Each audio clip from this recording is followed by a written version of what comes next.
Hey guys, welcome to my YouTube video. Today we're going to be talking about the history of Uno. Now maybe you just want to really learn about the history of Uno and like where it came from, or you're my professor and you're here to grade me. But let's get talking about it.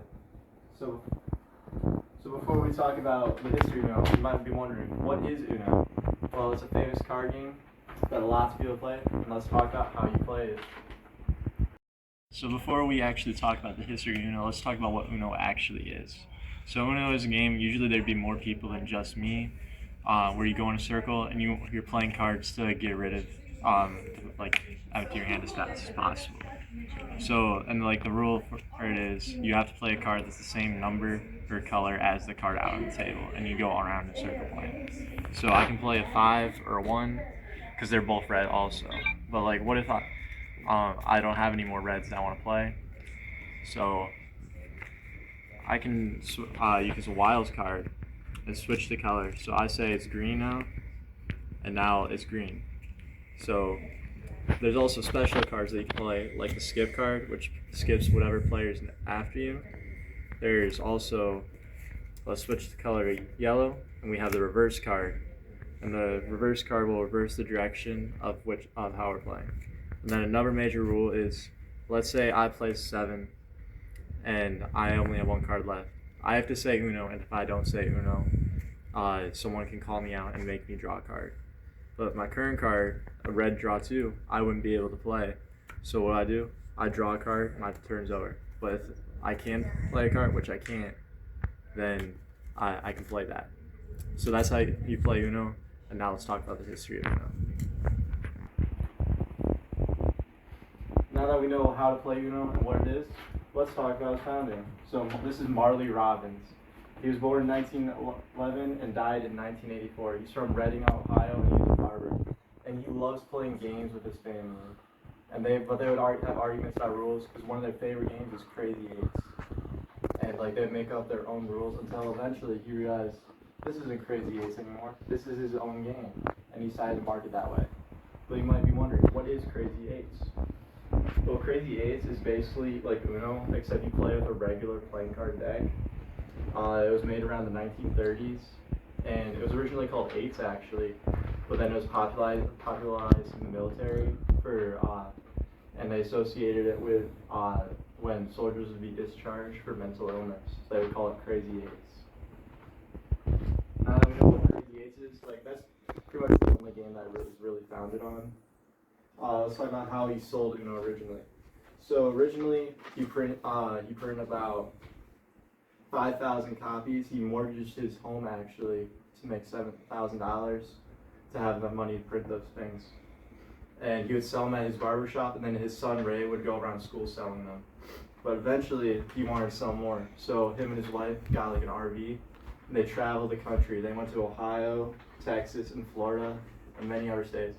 They would focus on going to like campgrounds and like country clubs, and, clubhouses, and just like pedal in there. And like they would just build a community of talking about Uno and playing it. And they sold a bunch of copies, and eventually they got the attention of Bob Tezak. That's not actually what he looks like. I couldn't find an actual picture of what he looks like, but I feel like that's what he would look like if he's like a business dude.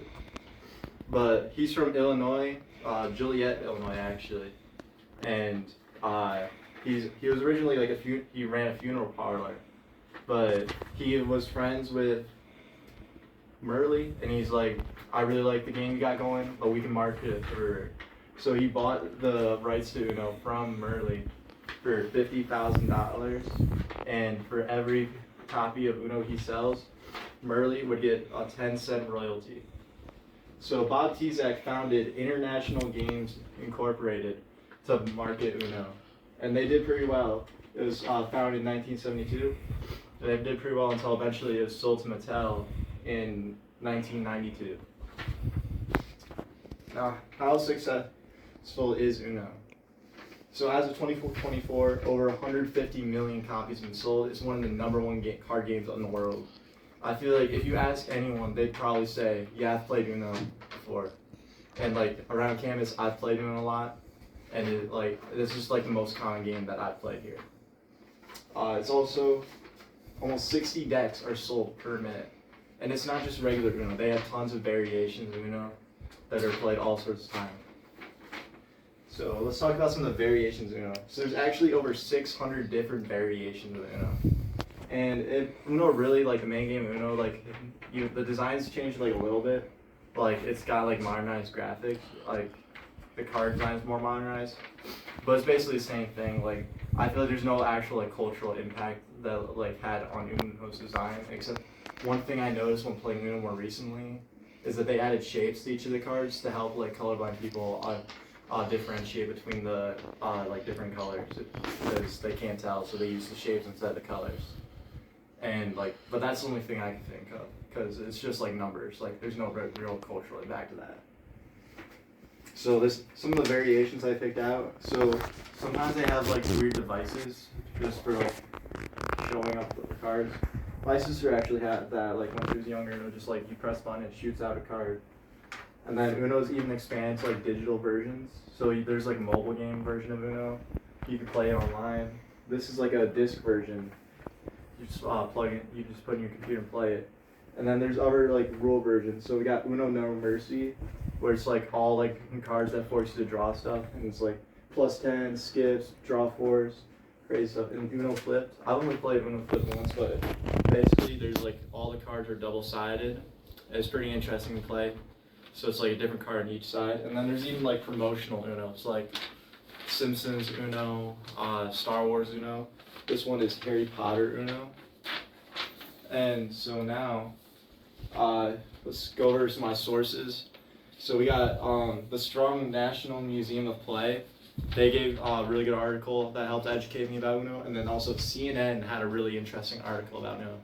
And then we also got my cameraman, Noah Fenderson. He's the one filming right now. And so like now that we've gone over Uno, let's talk to some people to truly understand the impact of Uno and like how it's affected their lives.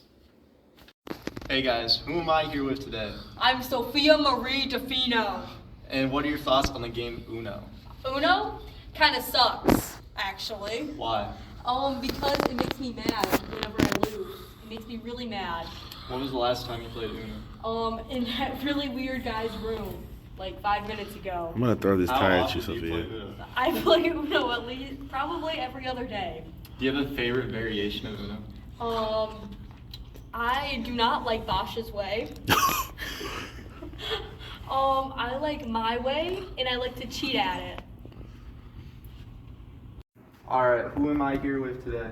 Maddie, Alright, and what are your thoughts on the game Uno? this is an amazing game right here. I love Uno. It brings, sorry. No, keep talking. It brings me and my friends closer together, and I play it all the time. When was the last time you played Uno? About a week ago. About a week ago. And what's your favorite variation of Uno? Bosch's Way. Bosch's Way? Bosch's Way is such a fun way version of Uno. Which boss was here? Word. Noah beats Alright women. guys, who am I here with today? Chris Johnson. Yeah, Chris is my roommate. Middle And name? what are your thoughts on Uno? It's pretty cool. It's pretty cool. It's a fun game. How often do you play Uno, Chris? Pretty often, every family gathering. Every family gathering? Yeah. Do you have any fun memories about Uno? Not particularly, but it's a fun game until like the end. It gets a little long sometimes. It can get a little long sometimes.